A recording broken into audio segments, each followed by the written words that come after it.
Bonjour, bienvenue dans la série sur les bases de la mécanique quantique.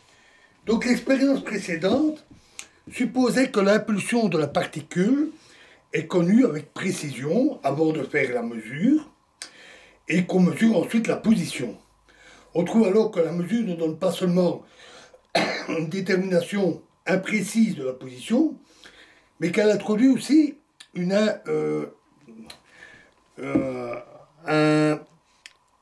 incertitude sur l'impulsion. Il est intéressant de faire l'inverse. Considérons maintenant une expérience différente dans laquelle la position est connue avec précision au début et où l'impulsion est mesurée.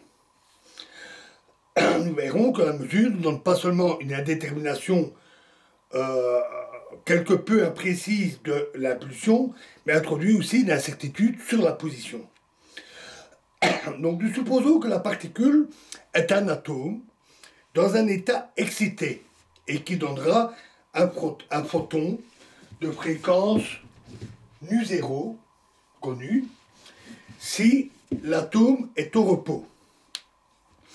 À cause de l'effet Doppler, le mouvement de l'atome vers l'observateur avec une vitesse v signifie que la fréquence observée, alors je donne ici la formule qui vient de l'optique ondulatoire directement, est donnée approximativement par la fréquence mesurée, c'est nu égale nu0 fois 1 plus v sur c. V divisé par la vitesse de la lumière. Et donc, que la vitesse est égale à c fois nu sur nu0 moins 1.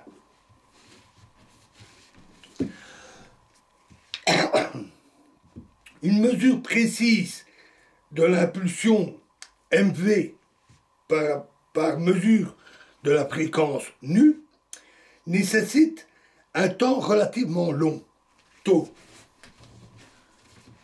Donc pour mesurer mv, c'est-à-dire v, il faut mesurer la fréquence et cela nécessite un certain temps que l'on note tau.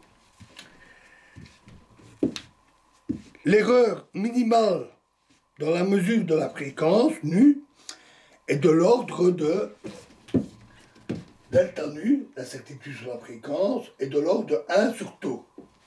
Alors pourquoi ? Parce que cela est dû au fait qu'en mesurant un nombre entier de périodes d'oscillation sur cette durée, le nombre exact de périodes sera, donc si on a mesuré n oscillations, en fait, peut-être qu'il y avait une demi-oscillation, une partie d'oscillation, donc en fait le nombre d'oscillations c'est n plus ou moins un demi. Ce qui introduit une imprécision sur la mesure. Précision d'autant meilleure que n est grand, c'est-à-dire tau, parce que n vaut environ nu tau.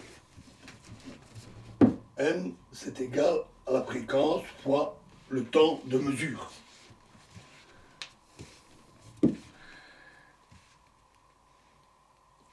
Et donc on trouve la précision que j'ai indiquée. L'instant où le photon est émis est incertain de l'ordre de tau. Ce n'est pas exactement quand il a été émis. À cet instant, l'impulsion de l'atome décroît de h nu sur c. Par effet de recul, le photon étant émis, cela freine, pousse l'atome dans l'autre sens, qui est ainsi freiné. Ou accéléré, ça dépend de sa vitesse. Et sa vitesse décroît de h nu sur mc.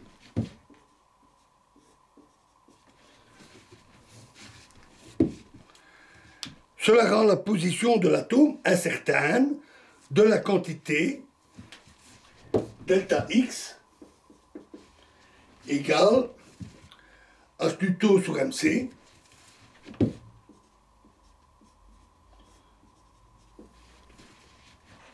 Désolé pour tous ces petits calculs, mais ces calculs sont tellement simples que je les donne. Donc on a une position imprécise parce que plus tard le photon est émis,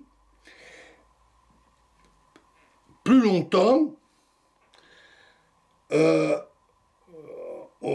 sa vitesse est plus ou moins atterrie, plus ou moins longtemps selon le moment où le photon a été émis, et sa vitesse est modifiée, et donc plus ou moins loin, l'atome se déplace. Cette incertitude sur la position vient entièrement du fait que tau est fini. Si tau était nul, alors on pourrait connaître le changement de vitesse avec l'émission du photon.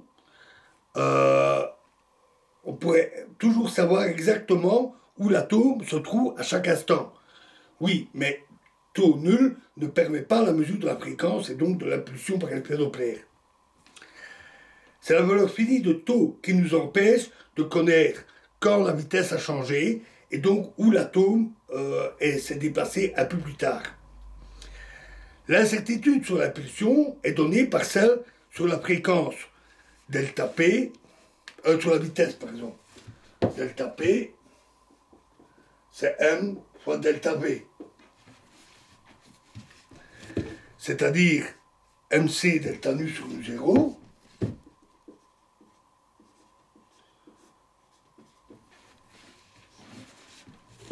soit encore environ MC sur nu 0 tau.